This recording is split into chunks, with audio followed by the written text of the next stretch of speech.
smo deca neba, Oca nebeskog. Sve što smo i što imamo, sve nam je dao Bog. Dušu i telo, srce maleno, da ga bićem celim u istinu ljubimo.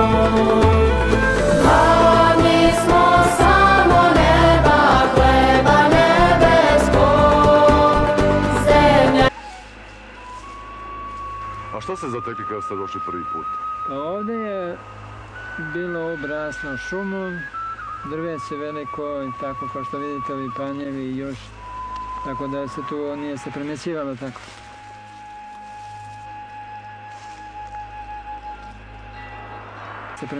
tako.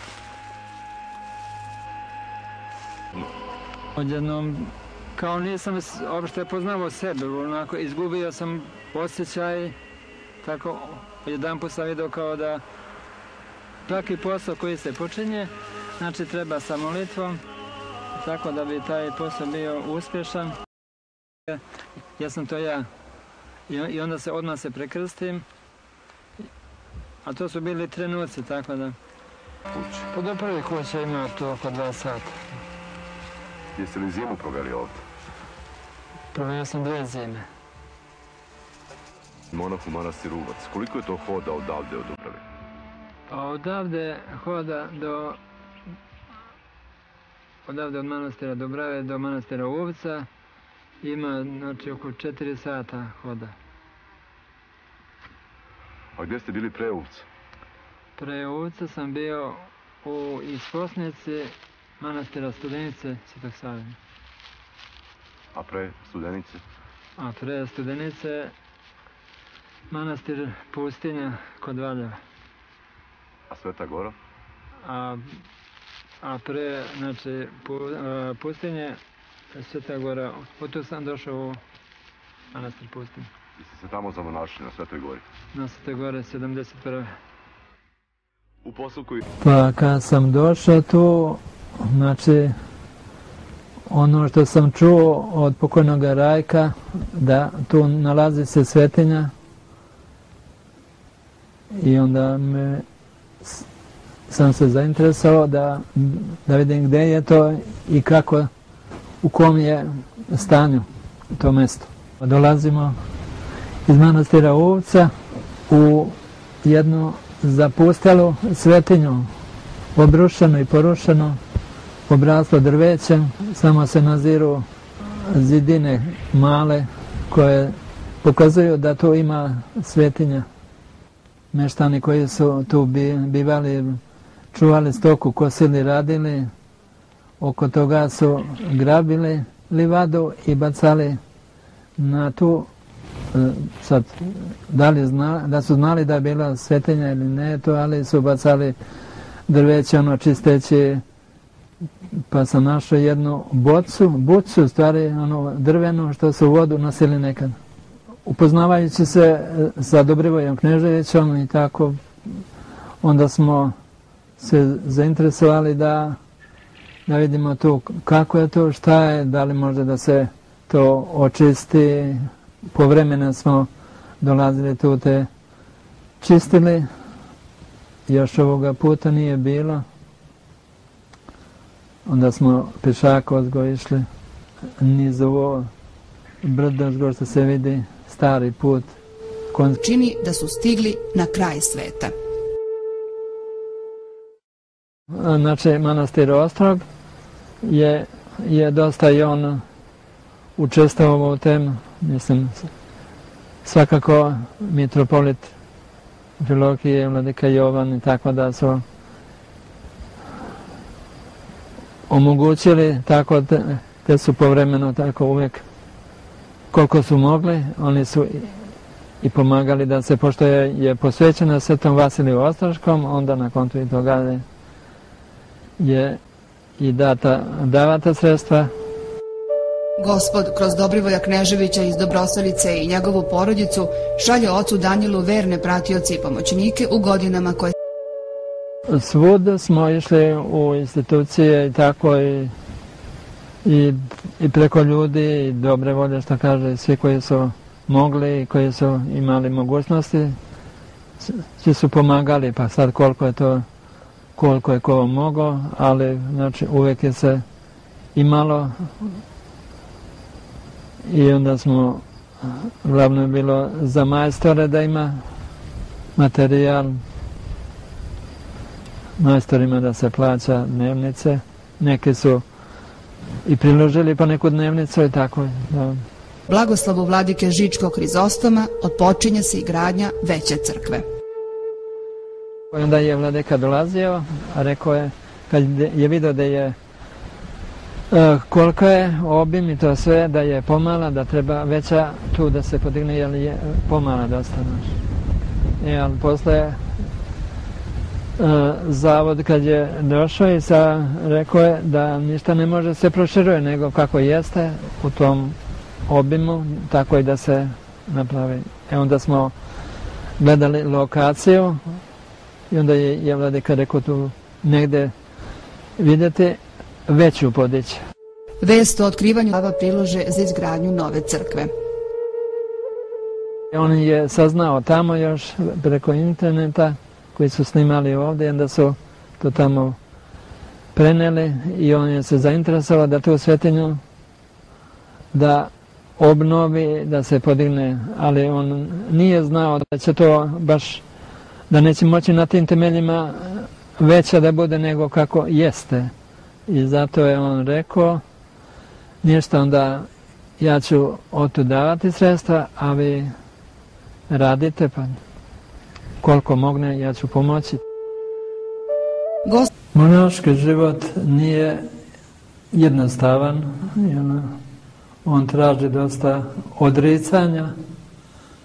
odricanja i od svjetskog života, a opet živimo u svijetu, a da se monaški život osniva na našem životu u prošlosti. Koliko smo mi poznavali u prošlosti monaški život, nije jednostavan, ali nije nemogućan.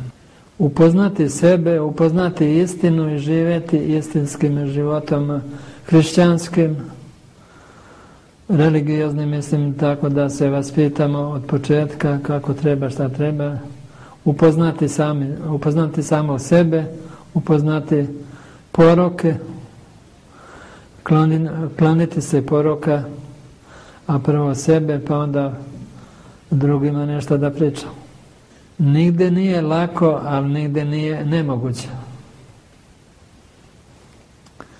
Jer u svijetu, ako živimo onim hrišćanskim životom, usmjeravamo ka dobru, onda i u manastiru je posle još lakše. Jer ako nismo u svijetu sebe upoznali šta treba i kako treba, a hoćemo u manastir, nam se čini da je u manastiru mnogo lakše, ipak tu se varamo. Znači, u manastir ti omogućava da sad pitanje koliko smo se mi odrekli svijeta i životnog nekih problema u svijetu, a problemi sami mi stvaramo probleme sa našim životnim postupkom i željama i dešava se tako da to je jedno što kažem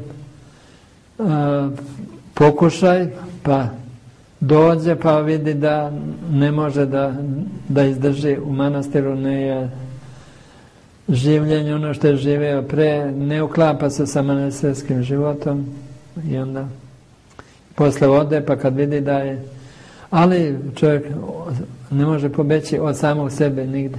U manastiru se ima, što kaže, obaveza koje se, znači poslušanje koje se obavlja, znači šta nadležni kažu, seci drva, čisti, radi ovo, radi, što kaže, u baštu ide, poslušaj, nekad možda izgrdete, iako si u pravu, oni te izgrade, kaže, pa ti kažeš, pa čekaj, što me grade kad nisam kriv? Pa to i jeste ta veličina, i ako nisi kriv, da pretrpiš sa smirenjem jednim. Poslušanje ide sa molitvom. Da se moliš u molitvi, ali vršiš poslušanje kroz molitvu. I onda osjećaš radost i posao mnogo napredniji bude. Kad se svi bave sa molitvom, i onda neprijatelj ne može da ti dođe baš, niti da ti kroz misli prolazi ništa ako si u molitvi. Mi ne možemo sad pričati, na primjer, o monaškom životu tamo, jer je ipak drugi je smisao života tamo, ali svi imaju zakon, evanđelski pravilo kako treba da budu međusobno odnosi u veri hrišćanskoj. Jer je Gospod Isus Hristos apostolima kazao molitvu Oče naš, koja u toj molitvi sadrži sve što čovjeku potrebuje.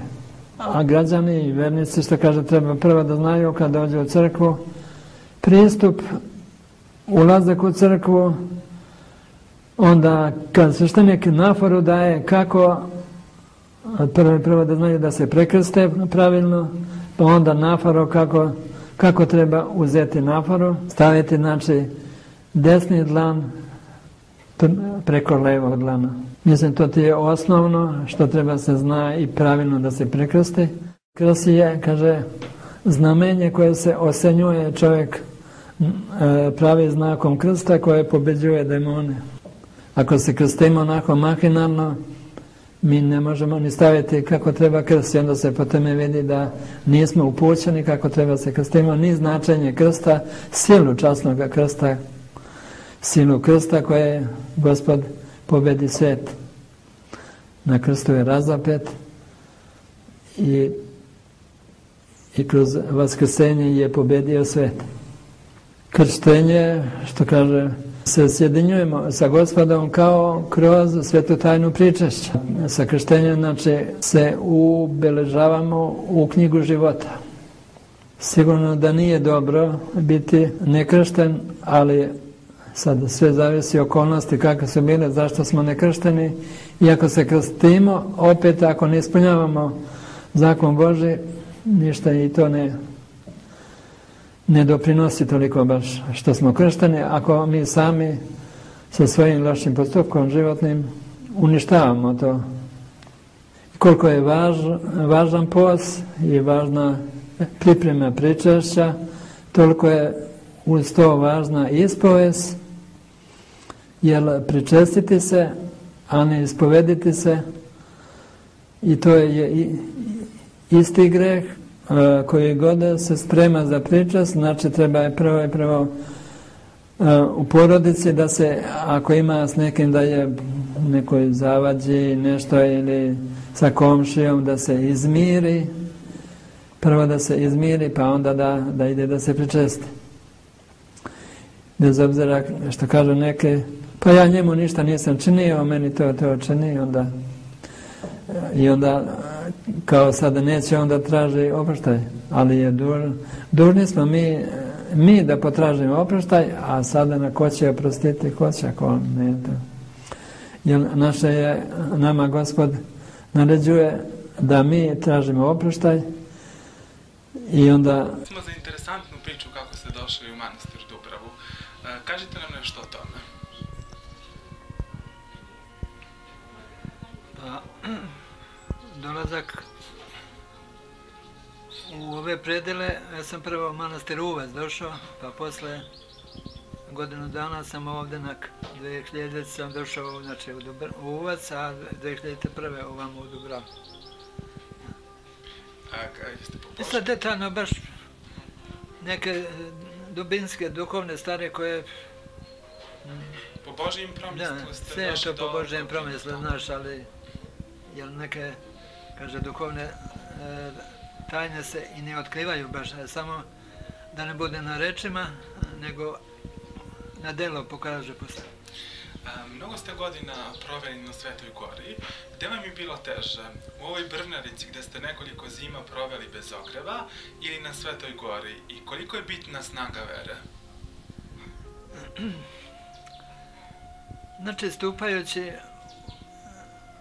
u manastir i upoznavanje prvo duhovnu atmosferu, nalazeći sebe, to kaže svoje životne nedostatke koje treba se usavršavamo kroz to. Nigde mi nije teško bilo jer nisam mislio na težinu, nego na saznanje duhovnog života. Tako da i na Svetoj gori i ovde, kako koji dan prolazi, mjesec i godina, sve više i više sagledavam svoje nedostatke životne. Mnogi kažu da podsjećate na oca Tadeja. Jeste li imali prilike da ga sretnete? Pa nisam ga sretao zato što sam ja bio na Svetoj gori, tamo, ali a to što se ličimo, to su, što kaže, Gospod je stvorio ljude tako da liče jedni na drugoga ovako fizički, a ako se potrude duhovno, onda su zajednici. Imate li poruke neke našem narodu? Koje su to pouke savremenom svetu? Sada, pouke savremenog sveta su, što kaže... Gde greše ljudi najviše, pošto dosta ljudi ovde dolazi kod vas? Šta je najveći problem današnjice? Ako se držimo pouka religiozni, a ne savremenog sveta, jer savremeni svet izostavlja duhovnu... Rekao sam, šta je pouka savremenom svetu? Koja je to pouka? Gde najviše greši savremeni svet? Što ne poznaju sami sebe. Kad bi upoznali sami sebe, da upoznaju ko su i šta su, koje zapovesti Gospodine treba da ispunjavaju, onda ne bi ni grešili. Prvo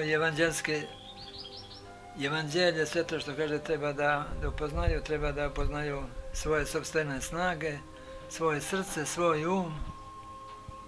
i onda će vidjeti gde da ne idemo za ovim što kaže taštinom ovoga sveta.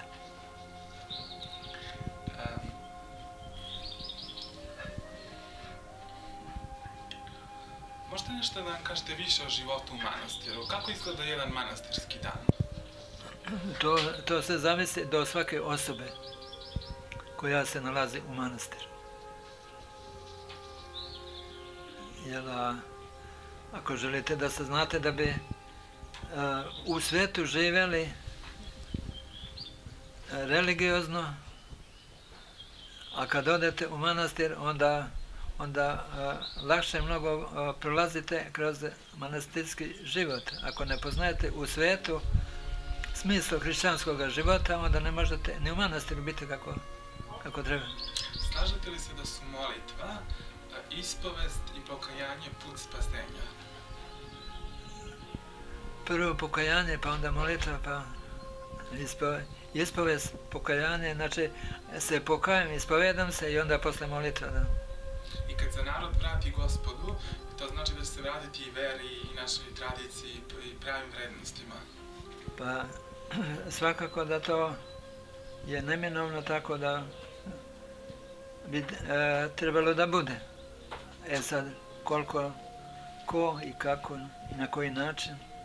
Pitanje šta je ga unutrašnjost okupiralo, da li materializam ili materijalna strana, što kaže koje mi svi tako malo težimo o to materijalnoj strani, a ostali na kraju kraja vidimo da tu gubimo vreme životno, što kaže, život nam prolazi u tom materializmu, iskušenja sve veća, a ostali mi doprinosimo tim iskušenjima. Manastir Dubrava je ženski manastir u kome vrednosti... Što se tiče solarne, već pre nekoliko godina započeto tako, ali eto, s Božom pomoću je sada na već pusteno i svetlo i tako da imam, a među vremenu je i jedan deo puta asfaltiran, to je s pomoću Božja i opštine koja je izašla u susret.